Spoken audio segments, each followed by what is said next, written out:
तो नमस्ते के दोस्तों, स्वागत है आपका मेरे एक नए वीडियो में। और भाई साहब आज मेरे पास है बजाज की पल्सर 125 सीसी। तो भाई साहब आज मैं करने वाला हूँ फुल रिव्यू। और ये बाइक है भाई मेरे भाई की जिगरी की, जो कि आप देखते हो कि हर एक वीडियो में रजत भाई की है। तो भाई ये बाइक लगभग कितने साल से यूज कर रहे हो? हाँ, अप्रॉक्स 1 ईयर हो गया। अच्छा, 1 साल से हो गया। ये बाइक तुमने मतलब कब लिया था? 27 अक्टूबर पिछले साल ली थी, इसी 2024 में। 2024 मतलब भाई अभी अक्टूबर चल रहा है और ये 2025 चल रहा है, तो अप्रॉक्स ये 1 ईयर हो गया। और 1 ईयर में भाई का क्या एक्सपीरियंस था, क्या इसमें पॉजिटिव पॉइंट्स है, क्या इसमें नेगेटिव पॉइंट्स है, सब कुछ जानने वाले हैं। और अगर आप सोच रहे हो पल्सर लेने का, तो आपको इस वीडियो को देखने के बाद बहुत ज़्यादा हेल्प मिलेगा, समझ में आ जाएगा कि लेना है या नहीं लेना है। तो चलो भाई हम रजत भाई से ये जानते हैं कि अभी तक भाई को इस बाइक में क्या क्या दिक्कतें आई हैं। तो रजत भाई अभी तक आपको क्या क्या दिक्कतें आई? सत्यम भाई, सबसे पहली दिक्कत तो आई है गाड़ी को एनालॉग जो इसके अंदर दिया था, पहले जो दिया हुआ था पल्सर के अंदर। अच्छा। वो एनालॉग उसको गाड़ी चलाने में अलग ही फील होती थी। जैसे आप पहले जो रेसर्स बाइक होती थी तो उसमें एनालॉग, आज ही वाली बाइक्स में एनालॉग ही दिया हुआ है। हाँ। लेकिन कंपनी डिजिटल कर दिया। डिजिटल का अलग फायदा है, लेकिन ये है जो एनालॉग की फील होती थी वो अब फील नहीं आती, फीलिंग नहीं आती पुरानी जैसी। ये ब्लूटूथ इनबिल्ड है। अच्छा, पहला पॉइंट तो ये हो गया।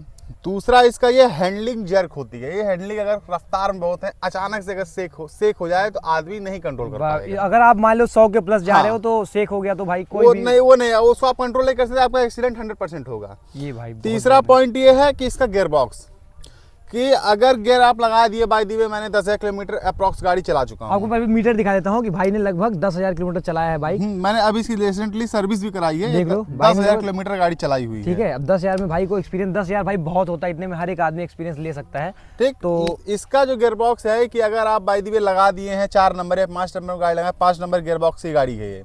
लेकिन ऐसा होता है इमरजेंसी में कभी कभी अचानक से न्यूट्रल गाड़ी हो जाती है, या अचानक से 4 नंबर से सीधे 2 नंबर में गाड़ी जाती है। तो अगर बाय द वे एक हैंडल अगर आप कर रहे हैं, हैंडलिंग कर रहे हैं और गलती से कोई फोन निकाले और अचानक से ऐसा हो गया, तो आपका मेजरली एक्सीडेंट होना 100% भाई ये जो चीज़ है ना बहुत बड़ा नेगेटिव पॉइंट है। क्योंकि देखो आप हमेशा जब बाइक चलाओगे ना, तो जरूरी नहीं है कि भाई आप हमेशा ओडोमीटर देखोगे, एनालॉग देखोगे। आपको तो लगेगा कि मैंने 4 नंबर 3 नंबर लगा दिया है, बट भाई ने बता रहा है कि भाई अचानक से न्यूट्रल हो जाता है बाइक। तो आपके मन में तो रहेगा भाई 4 नंबर लग गया और आप एक्सीलेटर लोगे और फिर उसके बाद अचानक से 2 नंबर आए, गाड़ी तुरंत डिस्बैलेंस होगी, आप गाड़ी को थाम सकते हो। गाड़ी का वजन ऑलरेडी बहुत अधिक है है भाई, ये चीज तो मैं देखा कि और गाड़ी ऑलरेडी मैंने मॉडिफाइड करा रखी है, तो उसकी तो अलग ही बात है। और चौथा इसका जो मेजर है, जो कंपनी क्लेम करती है 50-55 का एवरेज, वो एवरेज नहीं कंपनी बोलती है भाई 55 का बड़े आराम से मिलेगा। लेकिन आज तक का ऑनेस्ट बता रहा हूँ, मैंने हाईएस्ट जो इसके अंदर मैंने पेट्रोल जो आपका E20 आता है, जो भी आता है, उसको डलाने के बाद मैंने इसको 45 तक का लिया है। इससे ऊपर अभी तक का मैंने, इसमें फीडिंग भी होती है, आप देख भी सकते हैं कितना हाईएस्ट है। और 45 आपको मिला होगा। हाँ, अगर आप रनवे पे जाते हो। अगर हाईवे चल रहे हैं तो 45 मिलता है, लेकिन अगर आप गांव देहात के एरिया में चल रहे हैं या आप नॉर्मल रोड पे चल रहे हैं तो इसका वही 35 to 29, इससे ऊपर नहीं, 35 से ऊपर नहीं आएगा। 40 तक जाते तो बहुत हो गया। अब 5वां जो मेजर है इसकी, जो आप बहुत लोगों से पुराने 2012 से जो भी पल्सर्स आ रही हैं, 2007 से पल्सर आ रही हैं, जो इंजन में खन की आवाज है भाई, ये चीज मैं देखा हूं दोस्तों। ये चीज पता है, आप किसी भी पल्सर ऑनर से पूछोगे ना, तो आपको भाई हमेशा यही बोलेगा कि 2 साल के बाद हर एक पल्सर बाइक में ये चीज आता है जो भाई बोलने जा रहा है। तो इसमें पहला नंबर की जो 5वें बता रहा हूँ आपको, ये ऐसा फैक्ट है, ये शायद ही कोई ऑनर आपको बताएगा।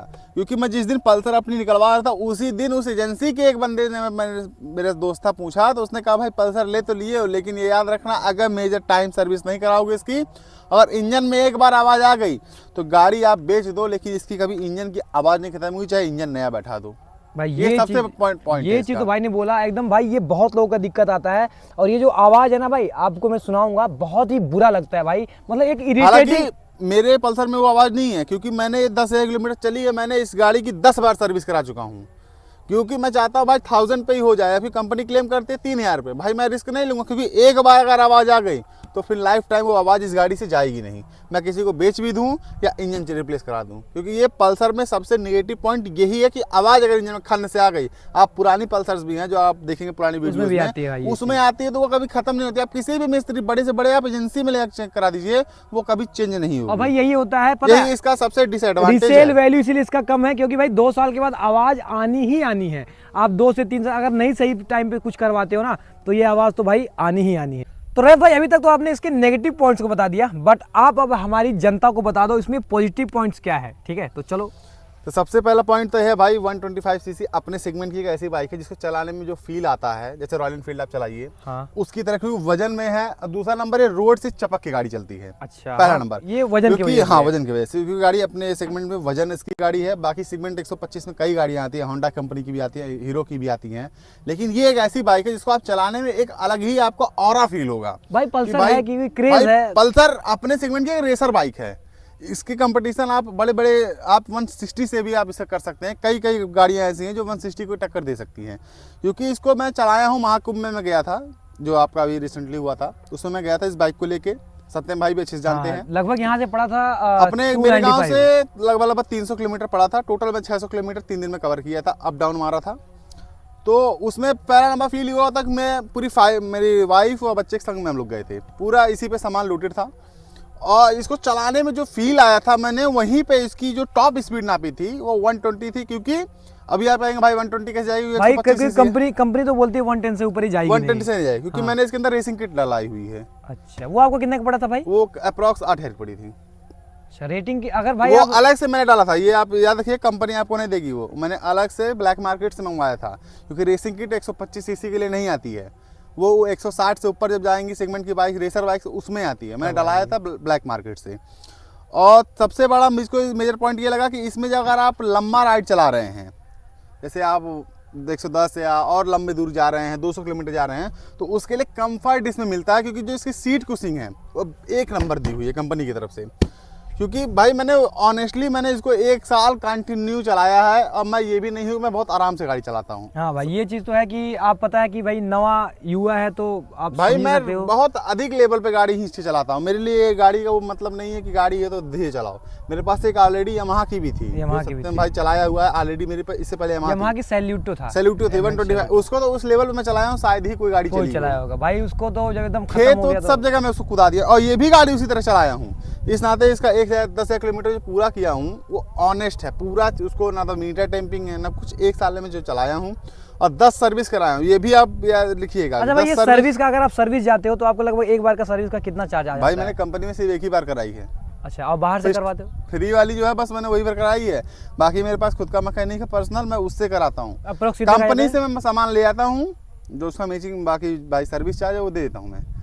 सर्विस जो कॉस्ट इसकी पड़ती है तो वो अप्रॉक्स 1100 से लेके 2000 तक पड़ जाती भाई। है। मतलब अगर आप देखोगे ना, इसका जो सर्विस चार्ज है भाई बहुत ही कम है। मतलब अगर आप लेते हो ना, आप लॉन्ग टूर के लिए लेते हो या कुछ भी, मतलब आपको सिटी राइड के लिए लेते हो, तो 11-1200 भाई कुछ नहीं है। आप यकीन मानो 11-1200 भाई कुछ नहीं है भाई 100 सीसी की बाइक जो आप हीरो होंडा हो गई और हो गई, उसका भी 11-1200 पड़ भाई। जाता मेरे पास है। जैसे डिलक्स है, उसको तो 1000 बड़े आराम से चल जाता है जब भी मैं सर्विस करवाता हूँ। बाकी मैं यही आपसे लास्ट में पूछना चाहूँगा भाई कि अगर मेरी जनता जो वीडियो देख रही है, अगर ये पल्सर लेना चाहती है तो आपके हिसाब से इनको पल्सर बाई करना चाहिए या नहीं करना चाहिए?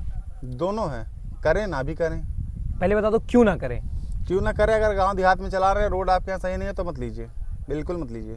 गांव देहात के हिसाब से गाड़ी नहीं है, रेसर गाड़ी है, मत लीजिए। तो भाई ये चीज़ देख लेना, अगर भाई आपके यहाँ का रोड नहीं सही है तो रजत भाई का एक्सपीरियंस के हिसाब से बता रहा है कि भाई मत लेना, क्योंकि भाई एवरेज नहीं मिलेगा। अच्छा, एवरेज कितना दे देगा गांव देहात में? गांव देहात 30-35। तो भाई अगर 30 का एवरेज है इसका, अगर आप लेना चाहते हो तो ले सकते हो। बट अगर आप शहर में हैं, हाँ, ये भी पॉइंट क्लियर कर दो, अगर शहर में आप लेना चाहते हैं तो इससे बेटर कोई भी बाइक नहीं है भाई, सीधी सी बात है। और तो बनेगा भाई। आप और तो भाई समझ ही रहे हो, 90 प्लस ही चाहे रहेगा लौंडिया हमेशा। घुमाओ या खुद घूमो, उसके लिए पल्सर से बेस्ट बाइक नहीं है। क्योंकि भाई हीरो होंडा पे आपको नॉर्मल जज कर लेंगे, कंपनी काम कर रहे जज कर, लेकिन अगर पल्सर चल रहे हैं तो वो समझ लेगा बंदा भाई रईसी हाँ, है। एक ना एक बार भाई बंदा मतलब आपको पलट के देखेगा, अच्छा कि पल्सर से गया। भाई अब ये बाइक है मेरी, जो मैंने मॉडिफाइड कराई हुई है। जिस भी एरिया से मैं गाड़ी लेके निकलता हूँ वो बंदे 10 बार रोक के गाड़ी देखते हैं, यार गाड़ी किसकी जा रही है। भाई पल्सर का ये ऑरा है। अच्छा, एक तो मैं नेवी ब्लू लिया हूँ, एजेंसी से लाने के बाद आपने लगभग कितना इसमें खर्च किया होगा ये सब मेंटेन? टोटल जो मैंने खर्च किया है इसका, तो पीछे का हालांकि गार्ड जो था वो टूट गया है, डिग्गी टूट गई है। बाकी जो मैंने आज तक का इस पल्सर पे जो मैंने मॉडिफिकेशन में खर्चा किया वो अप्रोक्स 30 से 35 हज़ार है। और जो कि मेरा वो इंजन का जो मैंने कराया है उसको छोड़ के उसको ले लूंगा तो करीबन ये 80 से 90 आ जाएगा। इतनी बाइक है उतने मैंने इसमें डाला हुआ है। तो भाई अब बता दो कि आपके हिसाब से फाइनली बता दो कि हमारी जनता ले या ना ले। बिल्कुल। ऑरा बनाना है लॉन्डो को तो भाई ये ले, सीधी सी बात ये है। चीज़ है भाई कि अगर आपको पल्सर लेना है तो मैंने आपको सब कुछ बता दिया कि क्या इसके नेगेटिव थे और क्या इसके पॉजिटिव थे। बाकी भाई रजत भाई से मिलकर इस वीडियो में बहुत अच्छा लगा। इन्होंने जो कुछ बताया फुल अपना ऑनरशिप रिव्यू दिया। बाकी भाई आपके ऊपर है, सब कुछ बता दिया कि आपको एवरेज कितने का मिलने वाला है, आपको नेगेटिव पॉइंट्स क्या आएंगे, आपके सर्विस चार्ज कितने आएंगे एंड इसमें आपको क्या क्या बाद में दिक्कतें आएगा। बाकी उम्मीद करता हूँ भाई आपको ये वीडियो बहुत ज़्यादा हेल्प मिला होगा अगर आप पल्सर लेने के लिए सोच रहे हो या आप ले चुके हो। तो चलिए मिलता हूँ आपकी वीडियो में, तब तक के लिए टाटा और बाय बाय।